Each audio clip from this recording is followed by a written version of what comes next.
Let me begin by reminding you of something you should know, but I pray you will not grow tired of hearing it this weekend. You were created by God to glorify Him and to enjoy Him forever. You were made to make much of your Maker.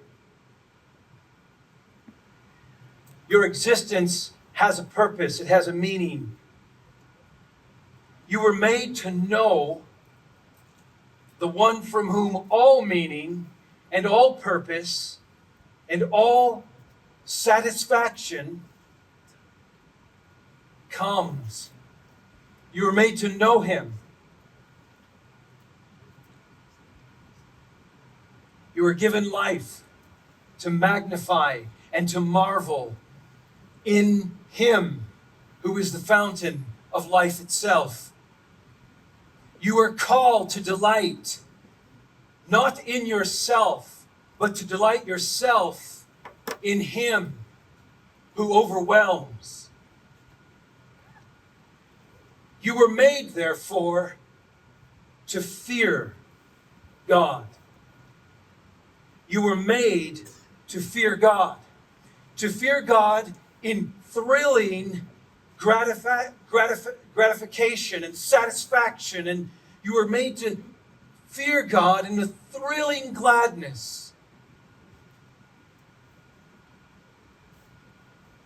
And my point in being here with you is I pray to God that He would use this time in your life to awaken awe, to awaken the majesty and the glory and the profound worth of God in such a way that you tremble. My prayer is that you would have awakened awe of God. My purpose in awakening awe in all of our hearts, my purpose is to promote Christ for the glory of God and for the joy of everyone in Him. I pray that God would be pleased to awaken awe through our time. Awaken within you a wonder-filled sense of your greatest good, as we say. And that greatest good I have titled The Joy of Fearing God. It is the joy of fearing God. And tonight, I just want to introduce the subject. I just want to introduce a matter that really has more to do with what I need than anything else. It's what every one of us needs. If you know the name of Christ, if you claim the name of Christ, especially for you, if you know and claim the name of Christ, you need the fear of God. A fear that is beyond what you might imagine. A fear that is truly the source and the fountain spring of total and final and complete, overwhelming satisfaction. My prayer is that God's glory and your joy would be exactly what you encounter. That God, His glory and your joy, because it has everything to do with fear. We all need this fear. And now I want to ask you, I want to invite you, listen to me carefully. I want to connect with every one of you. I want each of you to listen as though you're the only one being spoken to. We all need this fear. And some of you are here for different reasons, and some of you come with a different heart and a different orientation and a different preparation. You're at different levels and perspectives. But every one of us needs this fear. Some of you may be here because you're on a spiritual low, or you're just here and you're on a spiritual low. Some of you are devotionally cold right now, feeling distant from God, jaded. Some of you might be hurt, depressed. suffering. Some of you might come, and though you have a pretty face and you put on a good show, inside you're living a double life, harboring secret sin, going through the motions of Christianity, pretending. Some of you here don't care, apathetic. Some are growing in disillusionment. What does it all mean? What is it all for? Is it worth it? Some of you come in even a different gear. Some of you are just stressed out. You're afflicted with anxiety. Some of you are suffering from various disorders. Some of you are fearful. Some of you have come with a heart eager and interested in a closer walk with God. Some of you are here because you're looking for a more intimate communion with Christ. Some of you have prayed and have prepared yourself because you want a more constant devotion. Some of you are looking for spiritual growth. You're seeking strength. You're seeking delight in the Lord. And you want nothing more than to love the Lord your God with all your heart, soul, mind, and strength. And whoever you are in this list, whatever there touches you, every one of you needs this fear of God. The one common thread through every one of those conditions is fear. Some good, some bad. Fear. Let me suggest at the outset, I know that at your age, and I don't know all your circumstances, but I'm sure a group this size, some have come here with very little fear of God. Maybe you have an aversion to the very concept of fear. Maybe you've come and you think, what is this subject of fear? I mean, isn't fear a bad thing? Maybe the only fear you've known is that which is common to everybody. A fear that is natural, apart from God. A natural fear apart from God. A worldly fear. You don't want it, so you don't have any fear. You say, you pretend. After all, the world, that's sort of how it rolls. It promotes to you. Higher institutions of learning are going to tell you, you don't need to have fear. It didn't start in our time. It goes way back, thousands of years. Buddha actually advocated this, and let me quote him. The whole secret of existence is to have no fear. William Shakespeare said, of all base passions, fear is the most accursed. Momentum grows and builds and continues through society. Ralph Waldo Emerson, famed author, writes this, and I quote, fear defeats more people than any other one thing in the whole world. Even Frank Sinatra tosses his hat in the game and says, quote, fear is the enemy of logic. And let me quote one other great philosopher that you probably all know. He says this, quote, fear is the path to the dark side. Fear leads to anger. Anger leads to hate, and hate leads to suffering. That was Yoda. But you get my drift. There has been a mantra throughout all time, apart from God, that says, don't fear. shouldn't fear.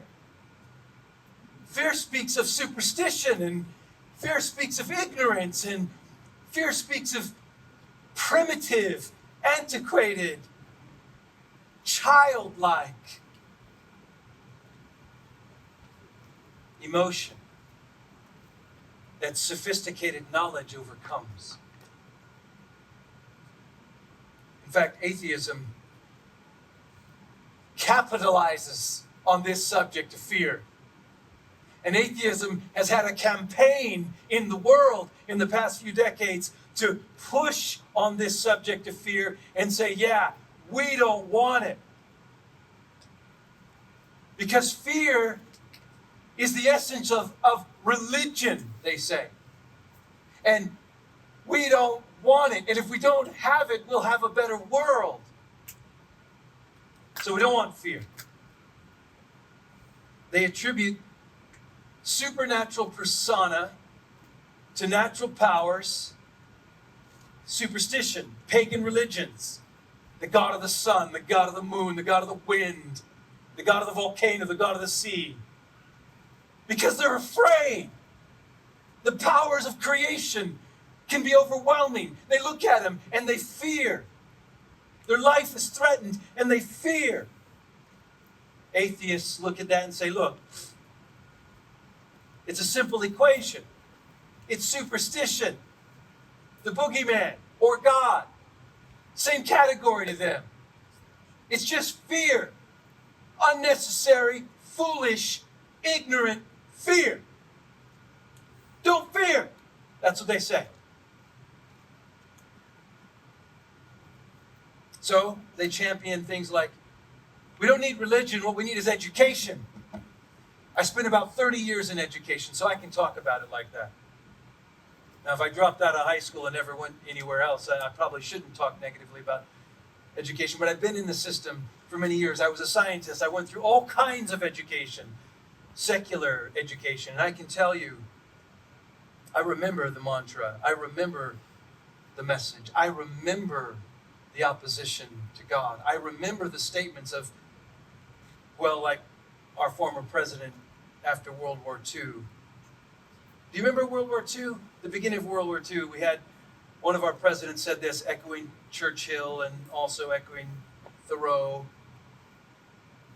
The only one thing to fear, can you finish it? Is fear itself. You know it. At the end of that war, our president announced this. In light of fear, education, he says, is our first line of defense. In the conflict of principle and policy which divides the world, America's hope, our hope, and the hope of the world is in education. Now, I don't want to throw the baby out with the bathwater. I do believe education is something we all should be champions of. After all, it was Christians. It was Christians. Every time Christianity enters into any place of the world, literacy goes through the roof. No other religion does that. Of all people who carry the banner of education, it is Christians. So don't get me wrong. But hear what I am saying. In the name of education, let's remove God. In the name of education, let's say that it will expel all our fears. And if we expel all our fears, then we don't need God. After all, that's what Sigmund Freud said, you know, the father of popular psychology. That's exactly what he did. He took a look at this in a godless worldview, evolutionary dynamics, and he thought, you know what? We don't need God. Just like superstition is in response to natural fear, well, so is religion. In fact, religion is the invention of man, so says Sigmund Freud, that religion was the invention of man in order to control people, to bring them away from the fears of creation and give the power and the fear to men. That's what he thought. And so it is that today, psychoanalysts will say this, that if you liberate people from God, you liberate people from fear. And if you liberate people from fear, you'll have a better world. Well, are you tracking with me? Are you with me? Are you listening? Woo! Okay. Ask yourself this question. Ask the world this question. Let me ask the question to the world. How's that working for you? You know, you live in a world that pushes God out and thinks that by doing that, it'll push all fear out. How's it working? If you don't get my drift, it doesn't. Instead, you know what? You and I live in a culture of fear. We live in a culture of fear more than any other culture before us. Do we fear? We are the most atheistic culture in America, in America's life.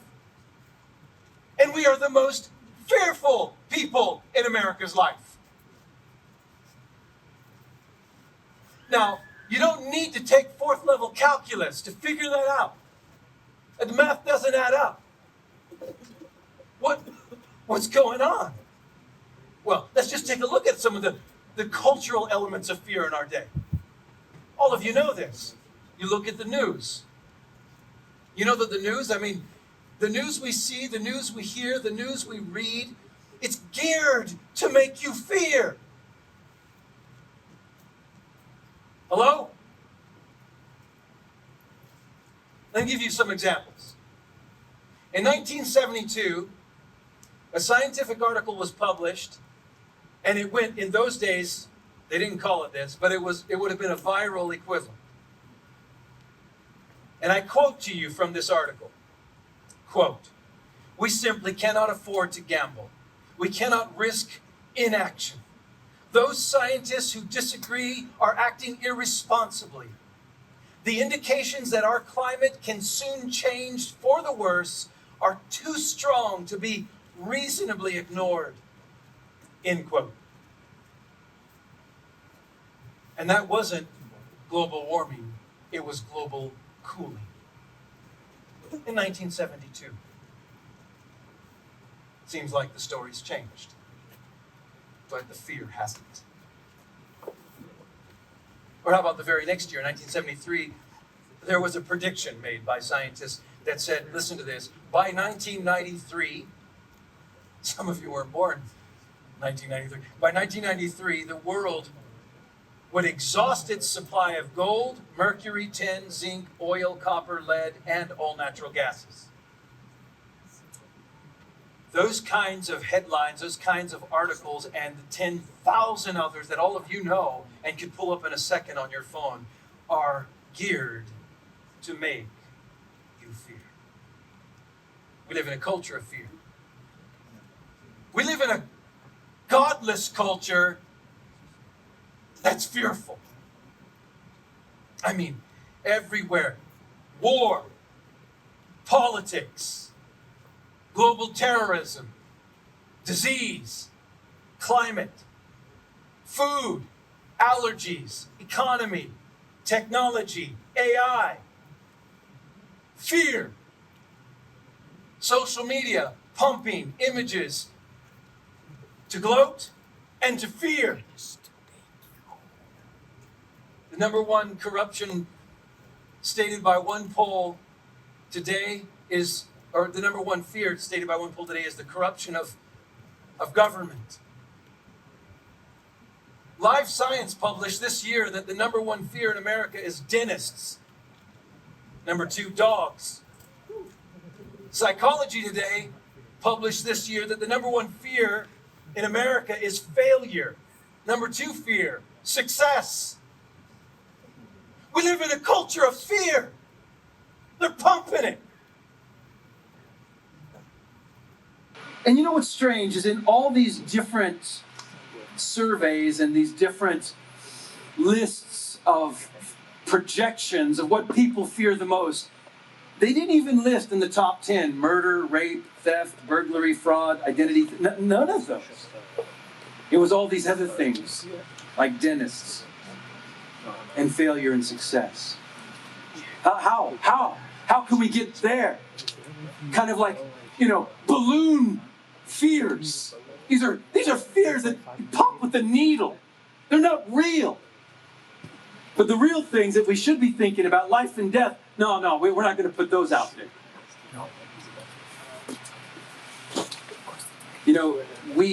And this comes closer to home, right? Because this isn't about them and us. That's not the point. The point is, it's our culture. It's everywhere, and it has crept into the church. It even finds its way into Christian hearts, such that we fear. We have fears of what we could lose. Loved ones, our health, even good things. But we have fear of things we could lose. We have fears of things we could never obtain. I'll never meet him or meet her.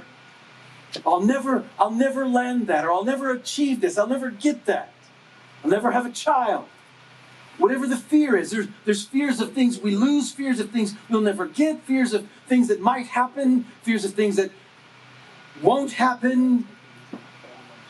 We fear that we might fail. We fear that we might be rejected. We fear judgment from other people. We fear that's what drives our appearance. It drives our sense of fear over our weight, over our age, over our race, over whatever it might be. But there's this constant tone and hum of fear.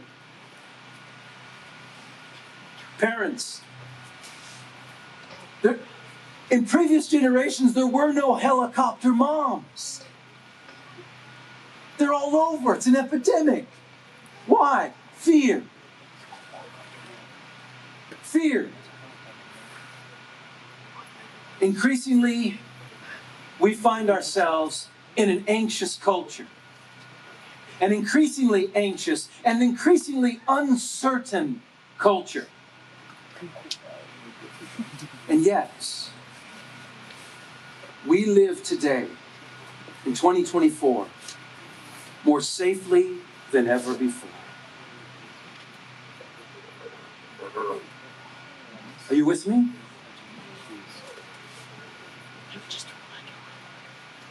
We live in lives protected beyond what any generation before us experienced. And yet we are more panicky, more skittish, more afraid. It seems that we've come to the place of a neurotic and anxious culture. And listen carefully to me. I pray you hear this. That can drive you crazy. And that can cause destruction in your life. It reminds me of a crazy story of a guy who had arachnophobia. I could give you a list of 10 different phobias. This guy had arachnophobia, fear of spiders. He hated spiders. He was terrified of spiders. Comes home one day, family's not home yet, and he sees a spider. The guy goes ballistic. He literally makes a homemade flamethrower to kill the spider. He goes about trying to kill the spider. In the process, he burns his house down. His whole house. All his goods. Now here's the deal. That's what fear can be like in your life. You're afraid of spiders. And it can bring destruction. It's not worth it. You become fearful over these things, overwhelmed by these things, and you don't realize the kind of cost of that anxiety. We have a real anxiety problem today. We have an anxiety problem today unlike any prior generation. In fact, I did some research on this and I was just blown away at how many page after page in different sources would continue to show the same story. And that is this, that anxiety is at an all-time high. Did you hear that? Anxiety is at an all-time high. How's it working for you? And listen to what the symptoms are. Anxiety can bring about trouble in concentrating and making decisions, feeling irritable, being tense, restless, experiencing nausea, even abdominal pain, having heart palpitations, sweating, trembling, shaking, trouble sleeping, having a sense of impending danger, panic or doom, which leads right into panic attacks. I'm sure pretty much everyone here knows someone who's had a panic attack. Some kind of an anxiety attack. You know, Corrie ten Boom, a wonderful Christian, said, "Worry does not empty tomorrow of its sorrow. It only empties today of its strength." You know, today it is reported, and I thought of you all, and I was thinking, okay, listen to this. 70% of youth report anxiety as a major problem in their life. 31% of college students today are diagnosed with lifetime, what they call GAD, general anxiety disorder. 31%. They didn't even exist when I went to college. 95% of American workers report that they experience stress at work. 95%. And 23 of those count the stress so high that it's harmful to their health. Now, I don't know if you're following the logic of what I'm laying before you, but I pray that you do and you see this. That Western society has foolishly thought that God was in category with superstition, in category with the assumption of natural powers and the fear they bring. And so fear itself is primitive.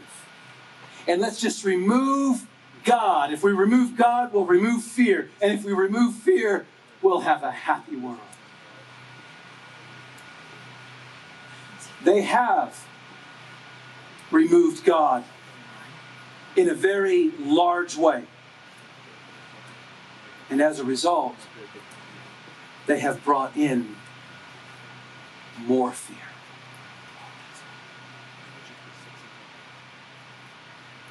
And you know, the American Journal of Psychology or Psychiatry states this, and I quote, 2 decades of human neuroimaging research and the mechanisms that cause pathological anxiety remain uncertain. And existing treatments remain far from curative for many. Did you hear that? So, let me translate it. We've got the best instrumentation ever to diagnose the problem of anxiety, and we can't figure it out. Not only that, we have no cure. But we're at an all-time high, and we've removed God. Let me ask you to make the connection. Liberate people from God, and you'll liberate them from fear. Yes or no? Frank Sinatra said, "Fear is the enemy of logic." But my Bible says that the fear of the Lord is the beginning of wisdom. That the fear of the Lord is the beginning of knowledge. That the fear of the Lord is insight into the Holy One. That the fear of the Lord is foundational everything else you know. You know, that's the point. That's the point.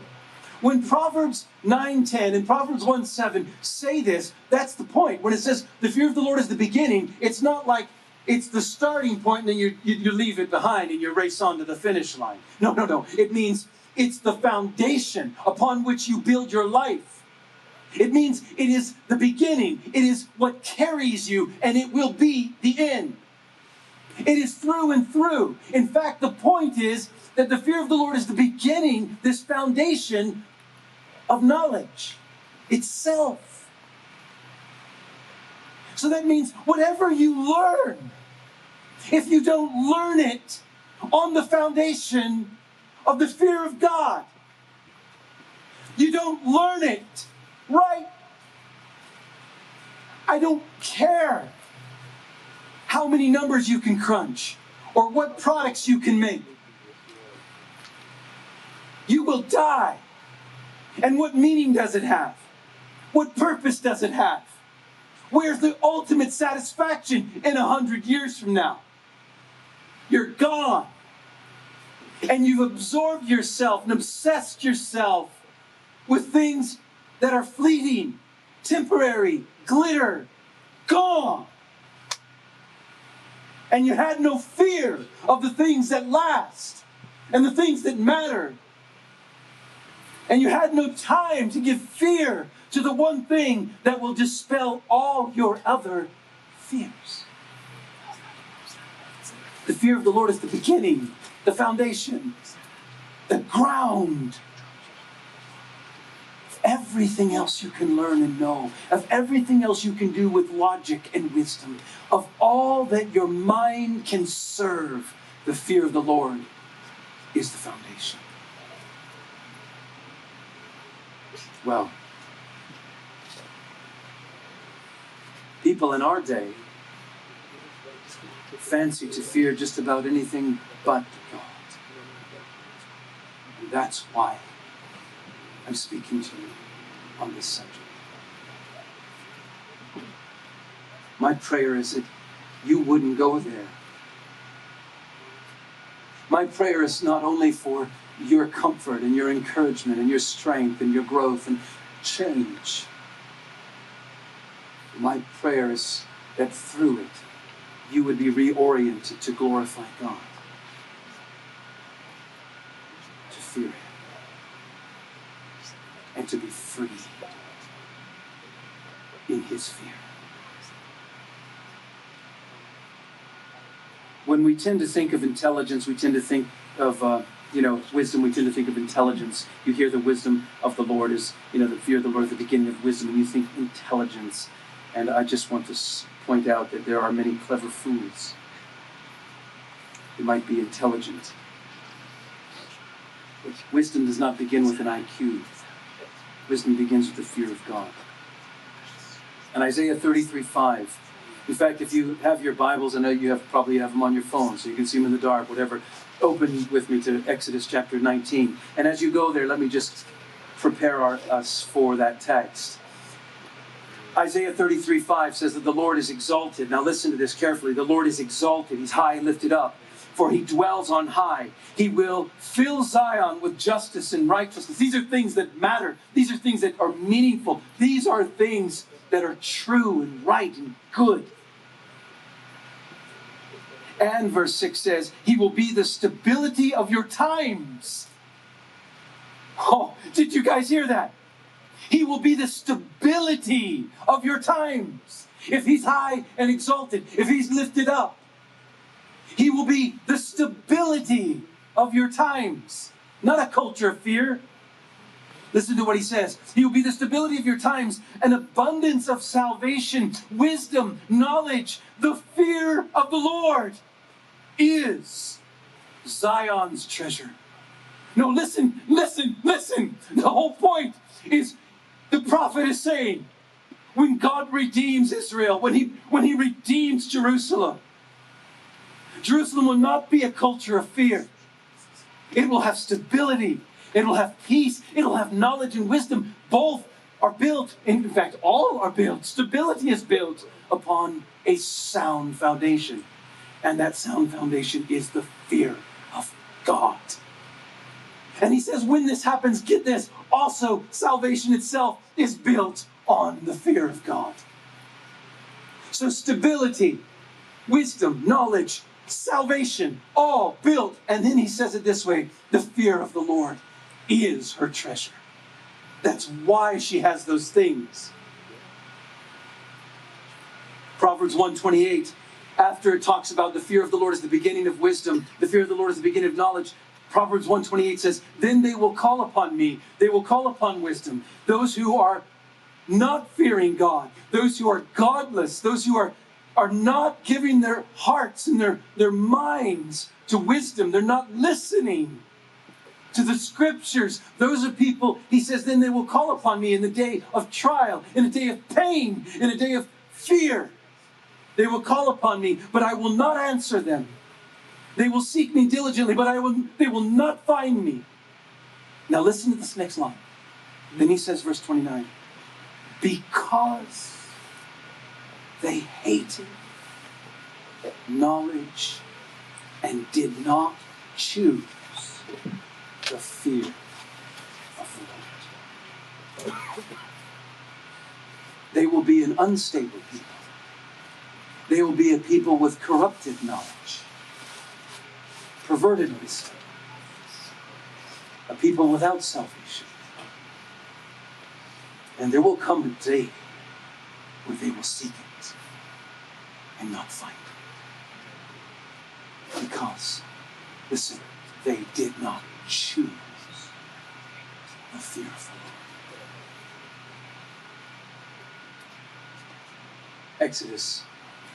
If I had more time, and I'll try not to say that too much, but seriously, if I did, I would take you back and all the way to the beginning of chapter 19 and show you, let me give you a paraphrase. In chapter 19, this is that grand scene. Think of it as a wedding ceremony, but it's much more terrifying. It's a ceremony. God has brought his bride out of slavery, crossed the Red Sea, brought her up all the way through and brought her to Mount Sinai, Mount Horeb, and he sanctions it 3 days preparation, and then he says on the third day, then we're going to have this ceremony. And he tells them how to guard the mountain, and don't come up the mountain, don't come near the mountain. And it says that as he prepared these things, that the people trembled, they feared, they were trembling, they had fear, they were full of fear. There's all kinds of fear in chapter 19. And then chapter 20 hits. And it's the actual ceremony of the wedding. And you know what's happening in the wedding? You have the bride over here. Her name is Israel. And over here you have the groom. His name is Yahweh. And as God himself begins to exchange vows with his bride, he commands things like, you shall have no other husband. I am the Lord your God, and you shall have no other God before me. And he continues down in expressing these vows of total and complete, unashamed and unabashed commitment and devotion to this one and only God. And he goes through all the commandments, sharing how this love with God will spill over and burst through, transforming and changing the way you treat one another and the way you witness to the world. And he gets through all of that. Now, join me in chapter 20. I know I asked you to go to 19, but I looked at the clock. Now, in chapter 20, he finishes the 10 Commandments, and I want to ask you to join me in verse 18.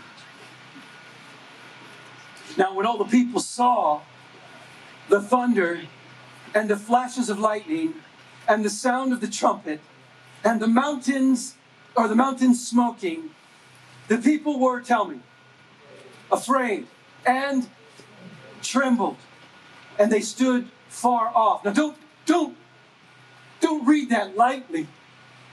Don't read it like it's some fairy tale, like it's a child's mythology book. Read it like history. Read it like it is real. Like you and me. They're there. They're standing there. And there's a mountain. And the thing is quaking. And there's smoke and there's fire. They're terrified. They're afraid. And they're trembling.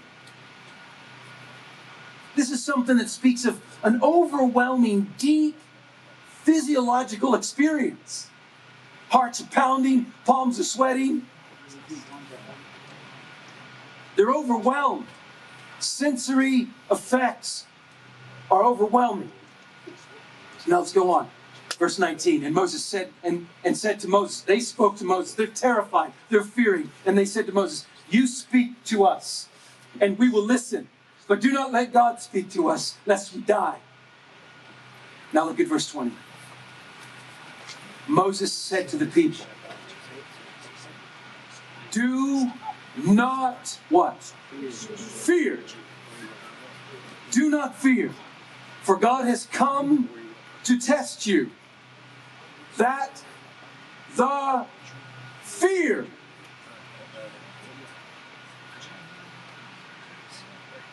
hello, do not fear, so that you will fear. So that the fear of God, he says, the fear of Him may be before you, that you may not sin. Okay, I can't see your faces. I mean, what? Do not fear, so that, purpose clause, you will fear. What? And if you want to be fancy, you can look at the Hebrew, and it's yerah. Same exact word. Word study won't help you here. Do not fear, same word, so that you will fear, same word. Now, I know Moses is a lot smarter than any of us can begin to know. And I know that this is not a contradiction. So what does this tell you? How about this? There are two different kinds of fear. Right? Let's think of it this way. There is an unholy fear. Don't have it, so that you will have a holy fear. There is a dark fear. Don't have it, so that you will have a delightful fear. There is a harmful fear.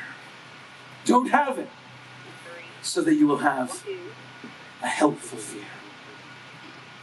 There is a godless fear. Don't have it, so that you will have a God-word fear. Same word. Two different fears. In fact, the same word is used in Genesis 3:10. Just a few more. Listen to me carefully on this as I jet through. In Genesis 3:10, this is where that just absolutely stunning, epic scene. Adam says, I heard you. I heard the sound of you in the garden, and I was afraid. And then Psalm 68, verse 35 says, awesome is God from His sanctuary. Same word. Adam is afraid of God and hides himself. And people are coming to the temple, so God reveals Himself. Same word. They're used for both bone-chilling terror and elated thrill. It's used also in Isaiah 33:14. The sinners in Zion are afraid. Same word that later the prophet Jeremiah says when he says this. And this city shall be to me a name of joy. God is speaking to Jerusalem. And God says, a praise and a glory before all the nations of the earth, who shall hear of all the good that I do for them. Listen, they shall fear and tremble. Same word. They shall fear and tremble because of all the good that I do to them and all the prosperity that I provide for them. Listen, what? Fear and tremble because of the good I do to you. ungodly fear and a Godward fear, a harmful fear and a healthy fear, an unholy fear and a holy fear. This is what we're looking at. But both fears, whether they are unholy or holy, both fears overwhelm. Both fears grip you on the inside. Both fears change you. That's the point I want to introduce tonight. And let me remind you, you're wired for this. You were made to fear God. You're wired for this. You're wired for fear. You say, what? Scratching. No, after all, you're all drawn to fear, some level. I know it. I've been to Camp United before. I see you play the sports. What do you even... I love to ride dirt bikes with my son. Why? There's probably one physiological word. Adrenaline. And adrenaline doesn't just come out without fear. Why are there roller coasters? Why do you want to go 5 stories high and drop down in a second? Why? Because everything in your body says, this is a moment where you should be afraid. And it feels good. Am I wrong? Right? You see what I'm saying? You're wired for fear. There's something about fear that attracts you. Now we've come 360. Now we're on the other side of things. And I'm talking about how, that thing that causes your muscles to tense and your breath to beat, your heart to beat and your breath to begin to pant, that kind of thing. My kids, they always love to hide behind the wall. The other one walks by and they jump out and they say, boo! Why do you do that? Because the little jolt, there's something that attracts you to fear. You want to be scared. You want to be frightened. You want to be... There's a rush to it. I know there's all these little things you can scroll on YouTube and everything else and see these little jump scares. And how about horror movies? They're number 2 in the world for income. Why? Why in the world? Because human beings want to be scared.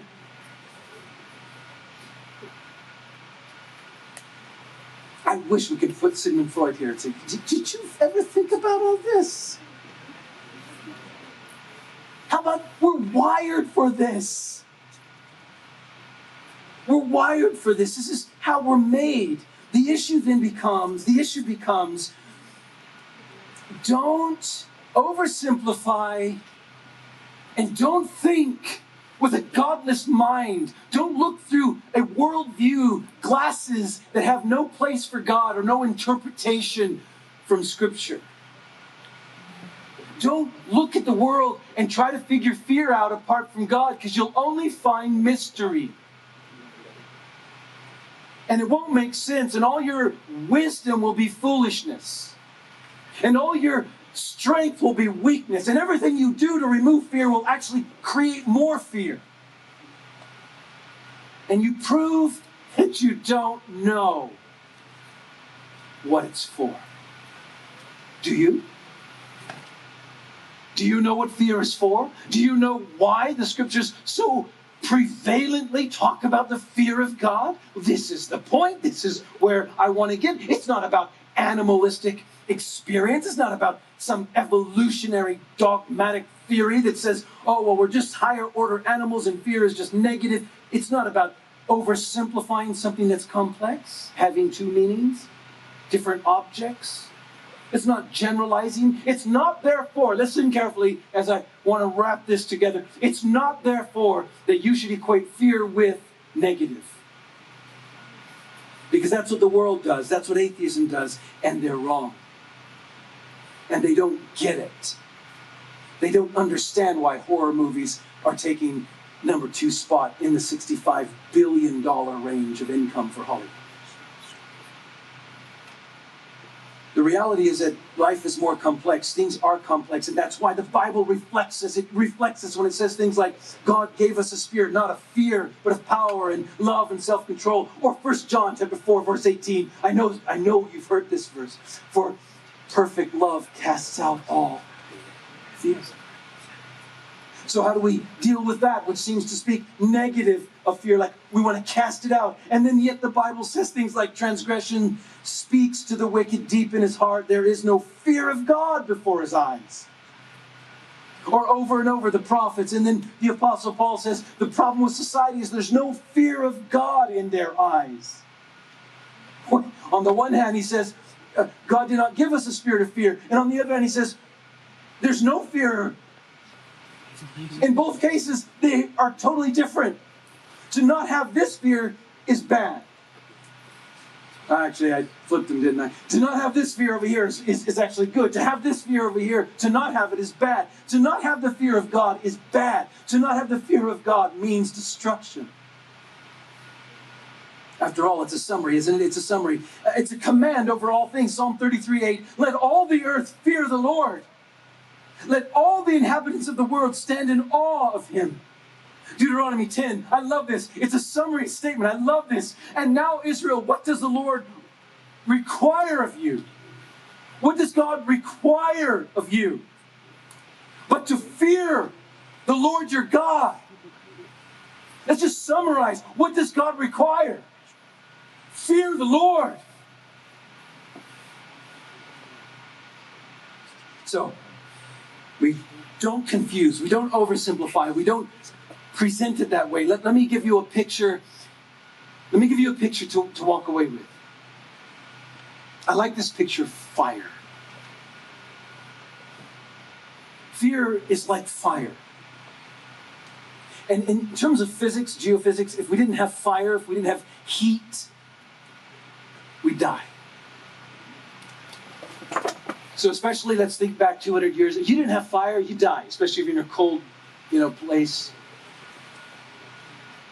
So no fire, you die. Now let's go to the next step. But if the fire is in the wrong place, you die. And let's go even one more step. And if you don't respect the fire, you die. And yet, you need the fire. If you've ever been out in a desert land, wherever there's water, there's more moisture concentration in the air around you, so it maintains temperature better, and there's capacity to that. We could talk about the physics of it, but the fun thing is when you think about going out into the desert area where it's very arid, and so the air doesn't retain the temperature, it actually gets extremely cold at night. And so if you're in a desert, imagine it being like, below zero. And you're stranded. And you're in shorts. And there's nowhere to go. You can't go. And there's a fire. Do you think you're going to be drawn to it? Are you awake? Yes, sir. Are you going to be drawn to the fire? Yes. And if you don't go, you probably what? Die. But do you go into the fire like a fool? No.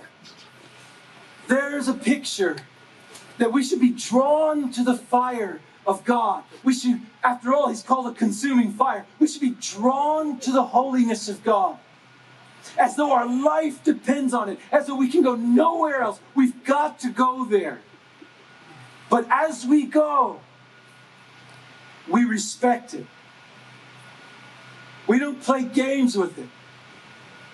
We don't come to Christ in the gospel and then live indifferent to the holiness of God. You respect the fire that gives you life and warms you. And that warmth is a picture of joy. It fills you out with life, it keeps you alive, and it gives you joy. Instead of pain, of cold, it gives you joy. This is the fear of the Lord, and I want to explore more of that with you tomorrow. Let me give you just one last hook, and I'm done. And that is, I trust you already saw this, but I want to make it explicit. In science, biology, we've discovered more recently that there is good and bad bacteria, right? You've heard that.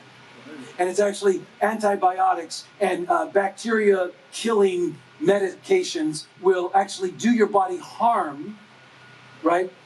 Because it kills both good and bad bacteria, right? Well, here's a certain analogy.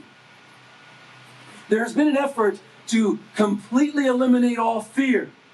And there's been an ignorance that there is good and bad fear.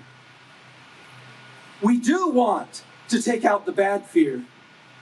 But what we need to discover, what biology has more recently discovered, is that the best way to take out the bad bacteria is with the good bacteria. Probiotics, you've heard of it? So this is the idea. The best way to take care of the fears in this culture is not by trying to remove fear, but instead displacing it with a greater fear, a uniting fear, the fear of the Lord. Isn't that what it says in Psalm 34? It says this, I sought the Lord and he answered me and delivered me from all my fears. And then it says this, amazing. And it says, the angel of the Lord encamps around those who fear him. What? He delivered me from all my fears because I fear him.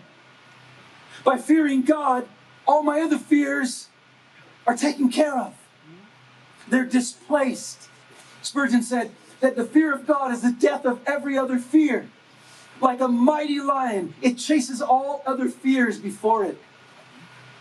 Or how about this? I love it. You know, when the Lord, I'll paraphrase, I have so much, I just want to pour out on you, but I know I have a few more times, so I'll try to give it then. But you got to get this at least. Remember Christ when he looked upon the people and he said, do not fear those who can kill the body and then do nothing else. No, instead, you remember this? Displace that with something else. Fear him who can both kill the body and destroy your soul in hell. Yes, I tell you, fear him. Don't think that Jesus was telling this to people who lived comfortable lives that had no fear of death or persecution. He told it to people, he said, blessed are those who persecute you. And blessed are those when you are persecuted. And the point is, these people had a very legitimate reason to fear men killing them. And he said, don't. You have anxieties? I'll tell you who to fear. Fear the Lord. Now, how to do that is what I intend to do over the next couple sessions. This was just the ground. In the morning, I want to touch on the glory, the why. Then in the evening, I want to look at the gospel of fear. And then I want to look on Sunday morning at the gladness of fear. And then I want to look Sunday evening at growing in fear. So I will, and pray with me that the Lord would indeed help us to take these things in and to rightly apply them, one step at a time. I do pray that this weekend will be a shift in the center of your universe, a gravitas, a depth of weight and overwhelm, fear. Revelation 15:4. Who will not fear you? Oh, Lord.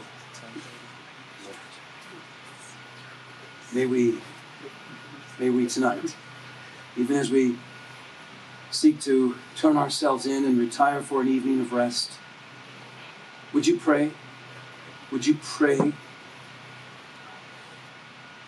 that God would help you to choose the fear of the Lord?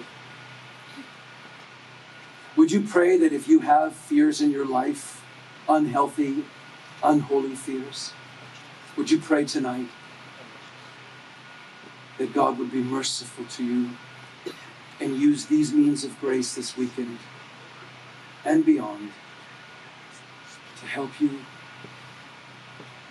to turn away from unholy fears and to turn to holy fear,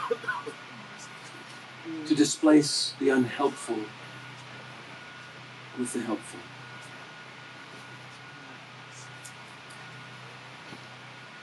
The fear of the Lord is the beginning.